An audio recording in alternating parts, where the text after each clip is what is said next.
भाजपचे प्रदेशाध्यक्ष चंद्रशेखर बावनकुळे यांनी उद्धव ठाकरेंवर जहरी टीका केली। उद्धव ठाकरे वैफल्यग्रस्त असून ते सत्तेसाठी पिसाळलेले आहेत असा हल्लाबोल त्यांनी केलाय। टीका करत असताना बावनकुळेंनी उद्धव ठाकरेंचा एकेरी उल्लेख केला। तसंच 2024 ची निवडणूक उद्धव ठाकरेंसाठी सर्वात वाईट असेल असा दावाही त्यांनी केला।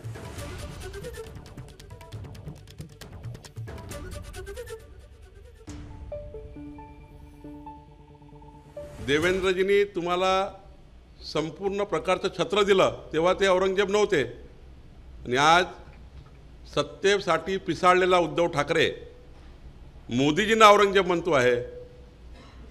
जेवढ्या उद्धव ठाकरे शिमगा करतील जनता मतदानातून शिमगा केल्याशिवाय राहणार नाही। उद्धव ठाकरेंच्या राजकीय भविष्यातली